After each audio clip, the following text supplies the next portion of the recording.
புதிதாக கொண்டு வருவதற்கு உத்தேசிக்கப்பட்ட இந்த எலிபென்ட் காரிடார், அதாவது யானை வழித்தடத்தின் மூலமாக கூடலூர் பகுதியில் இருக்கக்கூடிய 1 லட்சத்திற்கும் மேற்பட்ட மக்களுடைய வாழ்வு பாதிக்கப்படக்கூடிய சூழல் இருக்கின்றது. ஏன்னு சொன்னீங்கன்னா, வனத்துறை அவர்களுடைய அறிக்கையிலேயே சுமார் 34,700 வீடுகள் இந்த யானை வழித்தடத்தில் காரிடாரில் இருக்குன்னு சொல்லி அவங்களே சொல்லியிருக்கிறாங்க.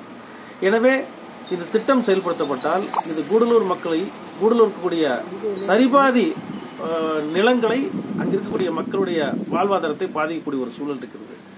எனவே இந்த இப்படிப்பட்ட திட்டங்களை கொண்டு வரும் பொழுது எங்களை போன்ற மக்கள் பிரதிநிதிகளிடம் பொதுமக்களிடம் கருத்துக்களை கேட்டுதான் செயல்படுத்தணும்.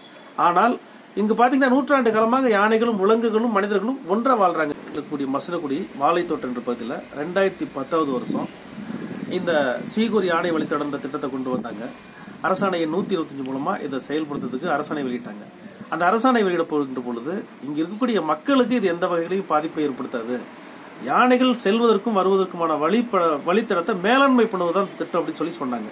ஆனால் இன்றைக்கு பாத்தீங்கன்னா அங்க இருக்கக்கூடிய நூற்றுக்கணக்கான சாதாரண 1 சென்ட் 2 சென்ட் 3 சென்ட் வச்சிருக்கக்கூடிய சாமானிய மக்களுடைய வீடுகளை கூட இடிப்பதற்கு நாங்கள் தயாராக இருக்கின்ற சொல்லி இன்றைக்கு ஹைகோர்ட்ல இவங்க வந்து அபிடவிட் போட்டிருக்காங்க. நம்ம மாவட்ட நிர்வாகம் சார்பாக கவலைப்படுறாங்க. அங்க இருக்கக்கூடிய சாமானிய ஏழை எளிய மக்கள் 1 சென்ட் 2 சென்ட் 3 சென்ட் வச்சுக்கிட்டு குடிசை வீடுகளை 40 வருஷம் 50 வருஷம் அங்க வாழ்ந்திருக்கக்கூடிய மக்களை வந்து அடியோடு வெளியேற்றும் ஒரு அரசு ஒரு திட்டத்தை கொண்டு வரும்போது, எனவே இந்த திட்டத்தை செயல்படுவதற்கு முன்பாக கூடலூர்ல வந்து புதிதாக யானை வழித்தடங்களை புதிதாக கொண்டு வரவிருக்கின்ற இந்த உத்தேச யானை வழித்தடத்தை வந்து தமிழக அரசு மறுபரிசீலனை பண்ணும்.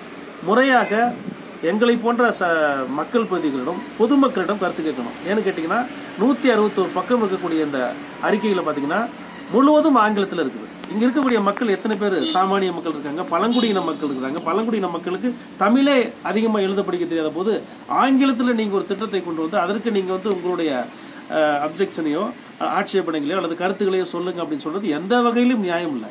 எனவே இப்படிப்பட்ட ஒரு திட்டத்தை பின்வாசல் வழியாக வேகமாக நிறைவேற்றுவதற்கு தமிழகத்துடைய அரசினுடைய வனத்துறையும் தமிழக அரசும் முயற்சிப்பது ஏன் என்று சிந்திக்கின்ற போது இதுல சர்வதேச அளவில் ஏதேனும் ஒரு சதி இருக்கின்றதோ என்ற அச்சம் இங்கு இருக்கக்கூடிய மக்களுக்கு ஏற்பட்டிருக்கின்றது. எனவே தமிழக அரசின் திட்டத்தை செயல்படுத்துவதற்கு முன்பாக மிகவும் கவனத்தோடு இங்கு இருக்கக்கூடிய லட்சக்கணக்கான மக்களுடைய வாழ்க்கையும் கருத்தில் கொண்டு இந்த திட்டத்தை செயல்படுத்த வேண்டும். ஆனால் இன்றைக்கு இந்த திட்டம் கொண்டு வந்து ஏதோ அங்க யானை வழித்தடத்தில் பல்லாயிரக்கணக்கான மக்கள் நூற்றுக்கணக்கான மக்கள் யானைகள் மூலமாக தாக்கப்பட்டு இறந்துட்ட மாதிரி ஒரு மாயத்தோட்டத்தை உருவாக்குகின்றாங்க.